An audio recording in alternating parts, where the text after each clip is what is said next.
प्रिय विद्यार्थियों, आज हम बात कर रहे हैं अपने इकोनॉमिक ज्योग्राफी के सिलेबस की।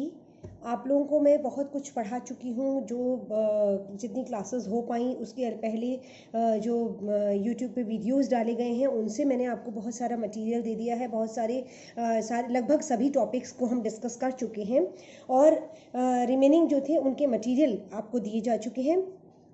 मैं आज, क्योंकि आपके एग्जामिनेशन आने वाले हैं, जैसे ही परिस्थितियां सुधरती हैं, बेहतर होती हैं और विश्वविद्यालय परीक्षा करवाने की स्थिति में होते हैं, वैसे ही आपकी परीक्षाएं जब भी करवाई जाएंगी तो उस समय के लिए आपको तैयार होना है। और ये जो आपको समय मिला है, इसमें आपको अपने नोट्स तैयार करने हैं, अपने सिलेबस के अकॉर्डिंग अपने सारे स्टडी मटेरियल को तैयार करना है। मैं इसी के बारे में आपसे चर्चा करूंगी। आज हम अपने इकोनॉमिक ज्योग्राफी का, जो प्रिंसिपल्स ऑफ इकोनॉमिक ज्योग्राफी हमारा थर्ड पेपर है, उसका सिलेबस एक बार हम डिस्कस कर लेते हैं, ताकि मैं आपको ये बता सकूं कि हमने पढ़ा तो बहुत है, हमारे पास मटेरियल भी बहुत है, लेकिन इसके बावजूद मैं आपको इस बारे में गाइड कर सकूं कि किस तरह के सवाल आते हैं और उन सवालों के जवाबों में क्या एक्सपेक्ट किया जाता है आपसे, कि आपको क्या लिखना है, उसमें किस तरीके से जवाब देना है और क्या कंटेंट किस टॉपिक में इम्पॉर्टेंट है, उसकी चर्चा हम आज कर लेते हैं। आपका जो प्रिंसिपल्स ऑफ इकोनॉमिक ज्योग्राफी का पेपर है एमए का, उसमें पहले यूनिट में पहला टॉपिक है meaning and scope of economic geography.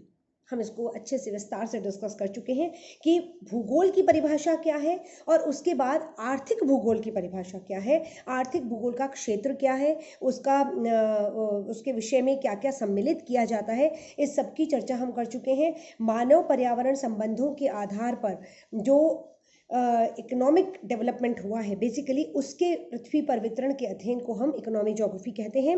और इकोनॉमिक ज्योग्राफी में मनुष्य की जितनी भी आर्थिक गतिविधियां हैं, जो प्रकृति द्वारा प्राप्त साधनों को संसाधनों के रूप में परिवर्तित करने और उपयोग करने की प्रक्रिया में हमारे सामने आती हैं, उन सभी का विस्तार से अध्ययन इसमें किया जाता है। जैसा कि मैंने आपको पहले, जब हम इस टॉपिक को पढ़ रहे थे तब भी कहा था, आज फिर कह रही हूँ कि जब हम इकोनॉमिक ज्योग्राफी की बात करते हैं तो उसमें एक बहुत बड़ा चेंज जो हमें नजर आता है उसके विषय क्षेत्र में और उसके बदलते हुए कालांतर में उसकी बदलती हुई जो परिभाषा है, उसमें जो परिवर्तन दिखता है वो ये है कि पहले आर्थिक भूगोल विवरणात्मक विज्ञान था, आर्थिक गतिविधियों के पृथ्वी पर वितरण के विवरण को देने वाला विज्ञान आर्थिक भूगोल था। लेकिन धीरे धीरे इसमें एनालिटिकल अप्रोच आया, इसमें विश्लेषणात्मक दृष्टिकोण ने प्रवेश किया और अब धीरे धीरे वो सिर्फ विवरणात्मक विज्ञान न रहकर विश्लेषणात्मक विज्ञान रह गया है। कोई आर्थिक गतिविधि किसी क्षेत्र विशेष में विकसित है, एक तो ये विवरण दिया जाए वो किस रूप में विकसित है, प्राथमिक रूप में है, द्वितीयक रूप में है, तृतीयक रूप में है, सरप्लस प्रोडक्शन होता है या निर्वाहक प्रकार की गतिविधि है। इस सब के साथ हम इस बात पर विचार करते हैं कि कोई विशिष्ट गतिविधि यदि किसी क्षेत्र में विकसित है तो क्यों विकसित है, कितनी उसकी विकास के कौन कौन से फैक्टर्स हैं जो उसके लिए रिस्पॉन्सिबल है, और अगर कोई कहीं नहीं विकसित है तो क्यों नहीं है। हमें अगर भविष्य के लिए प्लानिंग करनी है किसी जगह की इकोनॉमिक डेवलपमेंट की, तो हम किन तथ्यों को ध्यान में रखेंगे, किस आधार पर डिसाइड करेंगे कि वहाँ पर कौन सी गतिविधियाँ होनी चाहिए, कौन सी नहीं होनी चाहिए, या कौन सी गतिविधियों के विकास की कितनी संभावनाएं हैं, कितनी पॉजिटिविटी है, कितनी नेगेटिव फैक्टर्स हैं जो किसी गतिविधि को वहाँ पर निरुत्साहित करते हैं। इन सब की चर्चा इकोनॉमिक ज्योग्राफी के विषय क्षेत्र में सम्मिलित की जाती है। इसी आधार पर हम इकोनॉमिक ज्योग्राफी को परिभाषित और इसके विषय क्षेत्र को विस्तृत रूप से अध्ययन करते हैं। इसके बाद आपका टॉपिक है simple model of economy. Simple model of economy अर्थव्यवस्था का सामान्य प्रतिरूप। इंपॉर्टेंट क्वेश्चन है, बहुत बार ये सवाल आ जाता है। हम इसमें ये चर्चा करते हैं, जैसा कि आपको सबको जानकारी है, मैं आपको क्लासेस में पढ़ा भी चुकी हूँ, कि इकोनॉमिक ज्योग्राफी में कि अर्थव्यवस्था की शुरुआत कहाँ से हुई, ये जानने के लिए हम सिंपल मॉडल ऑफ इकोनॉमी पढ़ते हैं।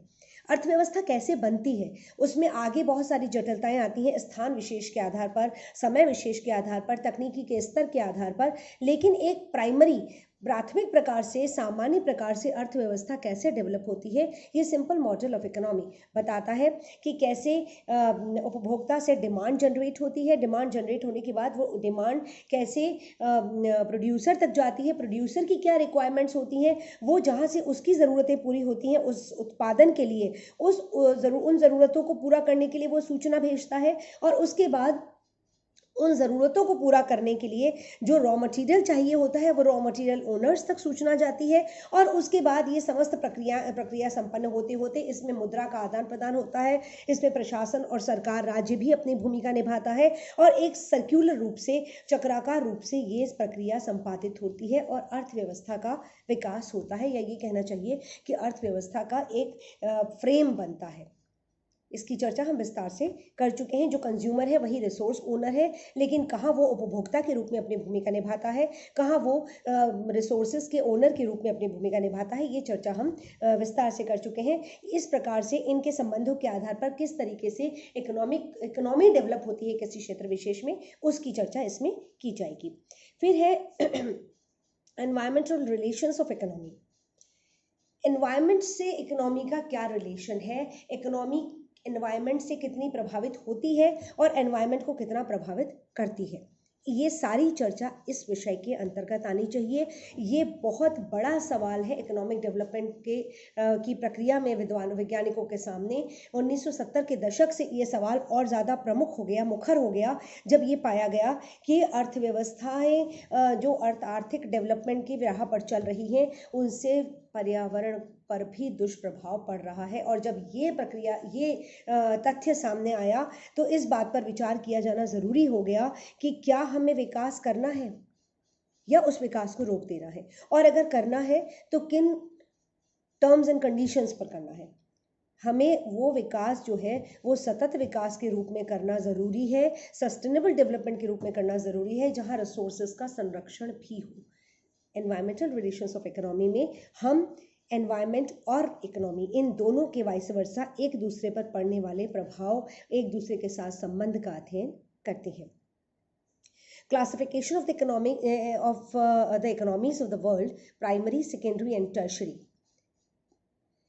ये अगला टॉपिक है कि विश्व की अर्थव्यवस्थाओं का वर्गीकरण, जिसमें प्राथमिक गतिविधियां, प्राथमिक प्रकार की अर्थव्यवस्थाएं, द्वितीय प्रकार की अर्थव्यवस्थाएं, तृतीय प्रकार की अर्थव्यवस्थाएं, ये सभी सम्मिलित हैं। हम विस्तार से इनकी चर्चा कर चुके हैं कि प्राथमिक व्यवसाय कौन से होते हैं, द्वितीय व्यवसाय कौन से होते हैं, तृतीय कौन से होते हैं, चतुर्थक और पंचम कौन से होते हैं।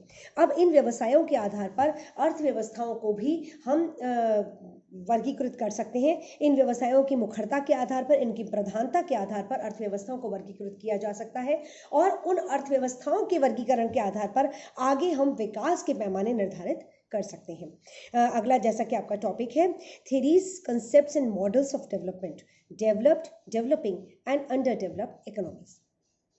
प्राथमिक, द्वितीय और तृतीय प्रकार की, चतुर्थ प्रकार की, पंचम प्रकार की जो आर्थिक गतिविधियां हैं, वो जो वर्गीकरण है वो उनकी प्रधानता डिसाइड करती है, उनका जो डेवलपमेंट का जो लेवल है वो डिसाइड करता है कि कोई राष्ट्र या कोई प्रदेश विकसित श्रेणी में आता है, विकसित अर्थव्यवस्था की श्रेणी में आता है, विकासशील की श्रेणी में आता है, या अविकसित की श्रेणी में आता है।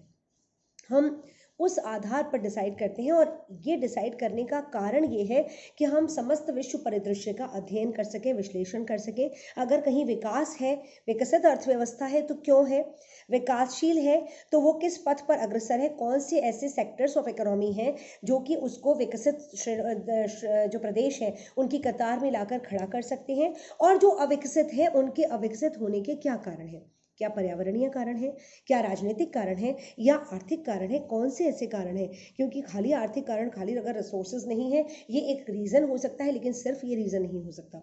बहुत सारे रीजंस मिलकर किसी भी प्रदेश विशेष को विकसित, विकासशील या अविकसित की श्रेणी में खड़ा करते हैं। हमें इनका अध्ययन इसके अंतर्गत किया जाना है। विश्व में कौन सी अर्थव्यवस्थाएं किस रूप में हमारे सामने विद्यमान है और किस रूप में उनके भविष्य में जाने की संभावनाएं हैं, ये इसमें हम डिस्कस कर सकते हैं। इससे संबंधित जो सिद्धांत हैं, इससे संबंधित जो संकल्पनाएं हैं, इससे संबंधित जो प्रतिरूप डेवलप किए गए हैं अर्थशास्त्रियों द्वारा और आर्थिक भूगोलवेत्ताओं के द्वारा, इनकी चर्चा हम इसमें कर सकते हैं।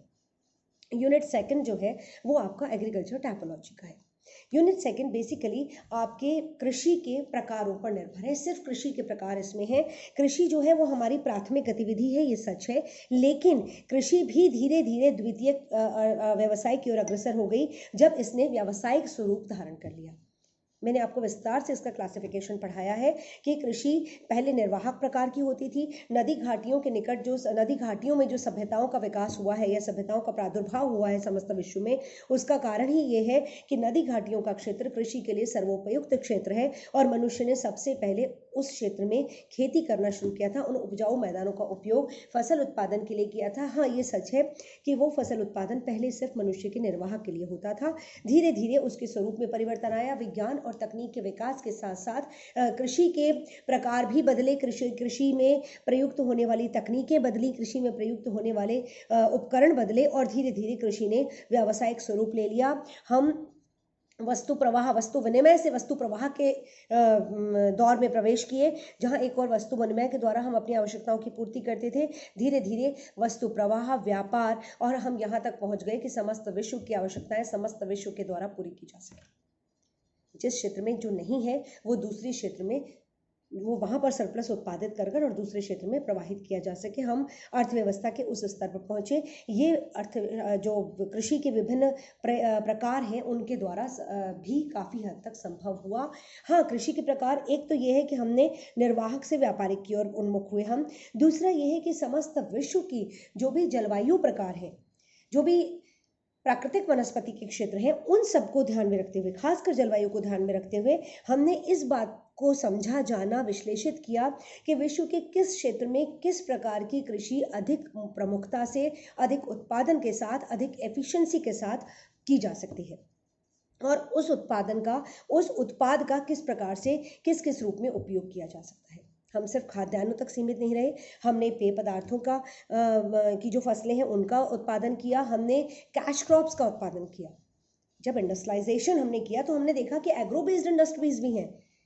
एग्रो बेस्ड इंडस्ट्रीज के लिए एग्रीकल्चर प्रोडक्शन अलग से किया जाना ज़रूरी है। हमने बागाती कृषि को भी जाना समझा। तो इस प्रकार से समस्त विश्व में बहुत सारे कृषि के प्रकार डेवलप हुए। आपका सिलेबस में है सबसिस्टेंस एग्रीकल्चर, निर्वाहक कृषि, प्लांटेशन एग्रीकल्चर जो बहुत ही, बागाती कृषि जो बहुत ही ज़्यादा तकनीकी दृष्टि से उन्नत प्रकार की कृषि है और पूर्णतः व्यावसायिक दृष्टिकोण से की जाने वाली कृषि है। हम क्लासेस में डिस्कस कर चुके हैं इसे। मेडिटेरेनियन एग्रीकल्चर जो पूरी तरीके से मेडिटेरेनियन क्लाइमेट पर डिपेंड करती है। भूमध्य सागरीय कृषि जो है वो पूरी तरीके से भूमध्य सागरीय जलवायु पर निर्भर करती है और भूमध्य सागर के आसपास के क्षेत्रों में इसका प्रभाव मिलता है।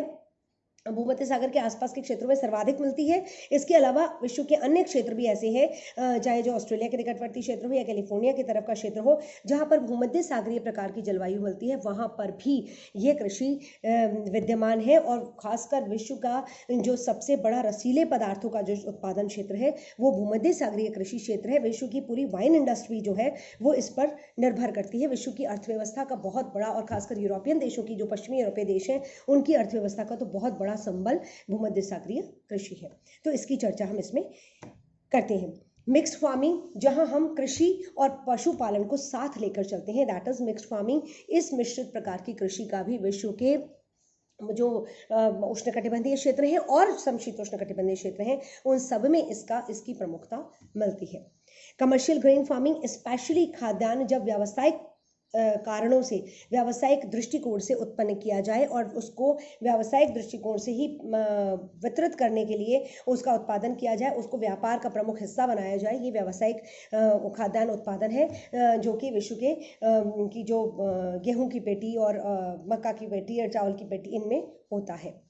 देन लाइव स्टॉक रियरिंग, पशुपालन, स्पेशली जो पशुपालन किया जाता है, चाहे वो मांस के लिए किया जाए, और डेयरी इंडस्ट्री पूरी की पूरी इस पशुपालन पर निर्भर करती है। चाहे डेनमार्क की बात करें, यूरोपियन क्षेत्रों की बात करें, या फिर हम ऑस्ट्रेलिया और न्यूजीलैंड की अर्थव्यवस्था की बात करें, live stock rearing is playing an important role, playing a very vital role in the economy of these regions. दो वो भी एक इम्पॉर्टेंट आस्पेक्ट है जिसको हम कृषि के प्रकारों में अध्ययन करते हैं। तो ये मूलतः हमारे 2 यूनिट हो गए। हम समय की हमारी लिमिट है, हम अगले लेक्चर में आगे की यूनिट्स डिस्कस करते हैं। Thank you.